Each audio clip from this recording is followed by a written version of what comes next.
Guys, gold just exploded through $3,400 per ounce, and JPMorgan says we're heading to $4,000. If you've been sitting on the sidelines wondering if you missed the boat, this video will show you why the gold rally might just be getting started, and exactly how to position yourself for what could be the biggest precious metals bull run in decades. Welcome back to the channel. Today we're diving deep into gold's incredible surge above 3,400 and why Wall Street's smartest money is predicting even bigger moves ahead. But first, if you want to stay ahead of the market moving commodity trends like this, make sure you're subscribed with notifications on. I post daily breakdowns of markets that could seriously impact your portfolio. Now let's talk about what's driving this gold explosion.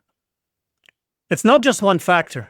It's a perfect storm of Fed uncertainty, geopolitical tensions, central bank buying, and good old-fashioned fear about the future of the monetary system. Let's start with the immediate catalyst. Gold opened above $3,400 this morning after Trump's unprecedented firing of Fed Governor Lisa Cook. This created instant uncertainty about Federal Reserve independence. And when monetary policy becomes unpredictable, investors flee to gold. But here's what most people miss. This isn't just about one news event. Gold has been in a structural bull market since early 2024, rising over 37% in the past 12 months alone. We've seen multiple record highs throughout 2025, and each time analysts said it was overvalued. The real drivers are much deeper. First, inflation is still running hot at 2.8% core, well above the Fed's 2% target. When real interest rates, that's nominal rates minus inflation, are low or negative, gold becomes more attractive because it doesn't pay interest anyway. Second, we're seeing massive central bank buying. According to the World Gold Council, central banks are on pace to purchase 900 tons of gold. Third, the geopolitical landscape is deteriorating. U.S.-China trade tensions persist despite recent agreements. Middle East conflicts continue to flare up, and now we have domestic political pressure on the Fed itself. Gold thrives in this environment because it's one asset that does not depend on any government or institution. Now let's dig into JPMorgan's explosive forecast. Their commodities team, led by Natasha Keneva, just raised their price targets significantly. They now expect gold to average $36.75 per ounce by Q4 2025, with a potential move to $4,000 by mid-2026. But here's the crucial part. They're not just throwing out big numbers. Their analysis is based on what they call a structural shift in gold's demand. This means fundamental changes in how gold is viewed and purchased globally, not just temporary market movements. The math is actually pretty compelling. If we see continued dollar weakness, which is likely given current Fed pressures, combined with ongoing central bank accumulations and rising inflation expectations, the supply-demand dynamics strongly favor higher prices. Consider this. Gold mining production has been relatively flat for years. You can't just turn on a gold mine like you can drill more oil. So supply is constrained while demand from central banks, ETFs, and individual investors is surging. JPMorgan's target implies another 18% upside from current levels to reach $4,000. For perspective, that would make gold one of the best performing major assets over the past 2 years. And unlike stocks or bonds, gold has no earnings to disappoint or credit risk to worry about. All right, so you're convinced gold might go higher. How do you actually invest in it? There are several ways, each with different pros and cons. First, good old physical gold.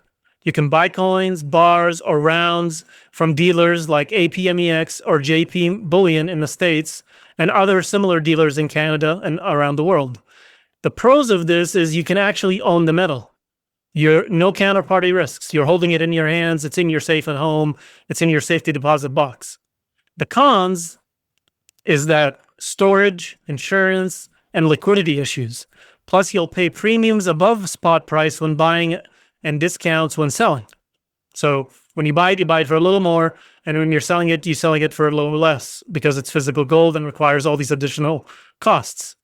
The second type is preferred for most investors, and that's gold ETFs. And these things are like the SPDR Gold Trust or iShares Gold Trust. Tickers are GLD and IAU respectively, and those are the largest ETFs. These hold physical gold in vaults and issue shares backed by that gold. So it's like the good old currency where the dollar was backed by gold. You're buying these shares and they're backed exactly by the gold in these vaults. You get professional storage, easy liquidity, and can trade them like stocks. They do have fees. IAU has slightly lower fees than GLD, and there are a range of fees depending on which ETF you buy, because those fees cover overhead, administrative costs, and storage, obviously, and security. Third, gold mining stocks. These give you leveraged exposure to gold prices. When gold goes up 10%, miners might go up 20% or more. Some of the gold miner ETFs, like the Van Eck Gold Miners ETF, ticker GDX, holds companies like Newmont and Barrick Gold. But remember, you're also taking on company-specific risks here, so make sure you do your own research. Fourth, for more sophisticated investors, there are futures and options. I personally don't dabble in those, but some people do, so we're not really going to get into that. For portfolio allocations, most experts suggest 5 to 10% in precious metals. I am personally more comfortable with higher numbers, like 15% in the current environment, and a split between physical gold and ETFs. But never invest more than you can afford to tie up for several years, because it's hard to liquidate. In essence, when you buy gold, you're hedging your bets against monetary currency. And if monetary currency goes down, gold goes up, not because the value has changed, but the value in the monetary currency has changed, because the buying power of that monetary currency has gone down. And in that sense, not a lot of things change in value. When you go to the supermarket, your bread didn't get more expensive to make. The purchasing power of the money has decreased. And that's a really significant thing to understand. Now let's talk about risks and time. Because gold isn't a guaranteed moneymaker. The biggest risk is that inflation falls faster than expected and the Fed gets back to normal policy. If real interest rates rise significantly, gold could struggle. There are also opportunity costs. Gold doesn't pay dividends or interest. While it's up 37% this year, the S&P 500 is up about 15% with dividends. So you need to really believe in the monetary debasement story to overweigh gold significantly. That's why making sure that you're balanced, you have some of this and you have some of that, and you're hedging one against the other. This way, if one skyrockets and the other one plummets, you're not going to be dead in the water. Timing was always tricky with commodities. We could see a pullback to 3,200 or even 3,000 before the next leg higher. Some analysts think we're due for consolidation after such a strong run, but I'm already seeing a sideways chart that's going around 33 to 3,400. So I'm not sure how much consolidation it's going to last or it's going to take, but we don't know that for sure. It really depends on the other events around the world, because gold moves by in the opposite direction of the monetary system.